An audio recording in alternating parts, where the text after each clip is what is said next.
حدیث پاک میں آتا ہے کہ جو آدمی فجر کے بعد سونے کا عادی ہو اللہ تعالیٰ اس کی یادداشت کو ختم کر دیتے ہیں۔ چنانچہ آپ تجربہ کریں کہ جن عورتوں کو فجر کے بعد سونے کی عادت ہو وہ بلکھڑ ہوتی ہیں، باتیں بھول جاتی ہیں، چیز رکھ کے بھول جاتی ہیں، کام کرنا تھا بھول جاتی ہیں، خاوند کو بات کہنی تھی بھول جاتی ہیں۔ یہ زیادہ بھولنے کی عادت عام طور پر فجر کے بعد سونے کی عادت کی وجہ سے ہے، کیونکہ حدیث پاک میں فرمایا گیا اور بعض روایات میں تو یہ بھی آیا کہ حلال رزق ان کے لیے تنگ کر دیا جاتا ہے، لہذا ان کو ادھر ادھر کا ملا جلا تو بہت کچھ مل جائے گا، حلال رزق کے دروازے بند کر دیے جائیں گے فجر کے بعد سونے والوں کے لیے۔ ہاں کوئی آدمی ایسا کہ جس کی ہے ہی ڈیوٹی رات کی، وہ اگر ساری رات جاگا فجر پڑھ کے سو گیا تو وہ اس بات سے خارج ہے۔ ہاں وہ اللہ والے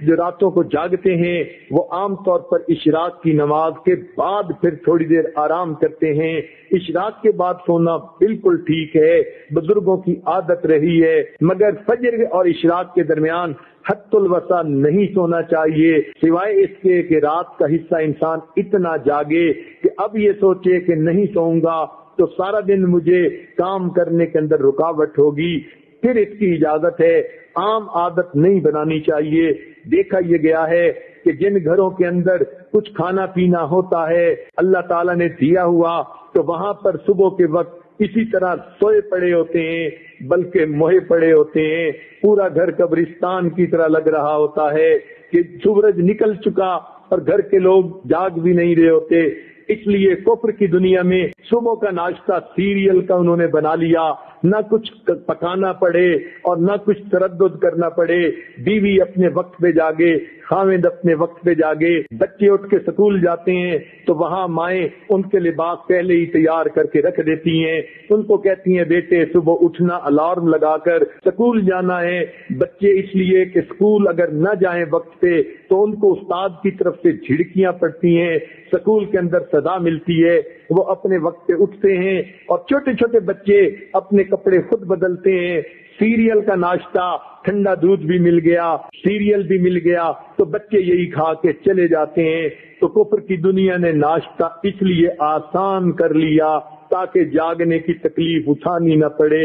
اس لیے مسلمانوں کا جو ہے معاشرہ اس میں عشاء کے بعد جلدی سونا اور صبح کے وقت جلدی جاگنا۔ چنانچہ صحابہ کرام کے زمانے میں تہجد کے وقت اگر کوئی مدینہ میں چلتا تھا تو یوں آواز آتی تھی گھر گھر سے قرآن پڑھنے کی، جیسے شہد کی مکھیاں بن بنانے کی آواز ہوتی ہے۔ اس لیے ہمیں چاہیے ہم صبح کے وقت اٹھیں، عورتیں صبح کے وقت اٹھ کر نماز پڑھیں، اگر تہجد پڑھیں تو کیا ہی بات ہے، قرآن کی تلاوت کریں، درود شریف پڑھیں، استغفار پڑھیں۔ صبح کے وقت گھر کے اندر عبادت کا کرنا پورے دن کو جو ہے اپنے جو ہے عبادت جو ہے منور بنا دیتا ہے۔ بلکہ ہم نے تو بعض بزرگوں کا یہ عمل بھی دیکھا، وہ فرماتے ہیں کہ جس آدمی کی فجر کی نماز قضا ہوتی ہے وہ آدمی کا دن زندگی کا منحوس دن ہوا کرتا ہے۔ چنانچہ ایک آدمی نے قسم اٹھا لی کہ میں اپنی بیوی کو منحوس دن طلاق دوں گا۔ اب اسے سمجھ نہیں آتی تھی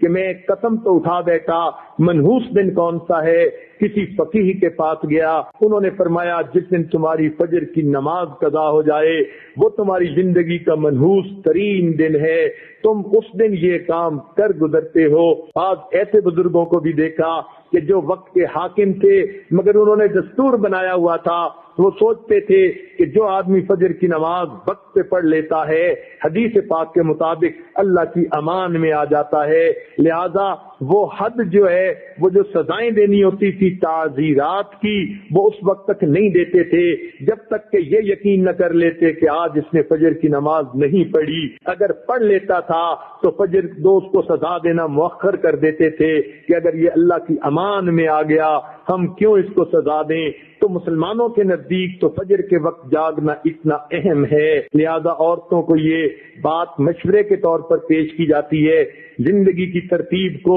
سنت کی ترتیب پر لانے کی کوشش فرمائیں، اور اس کا بہترین طریقہ یہ ہے کہ رات کو سوئیں اور دن کو جاگیں، عشاء کے بعد کام جتنا جلدی سمیٹ سکیں، جلدی سونے کی عادت اپنائیں تاکہ تہجد میں فجر میں آنکھ کھلے، انسان کے جسم کی نیند آرام کا تقاضا بھی پورا ہو جائے، اور صبح کے وقت پھر آنکھ کھلے تو اللہ تعالیٰ کا حکم بھی پورا ہو جائے۔ اس طرح انسان کی زندگی پرسکون گزرتی ہے۔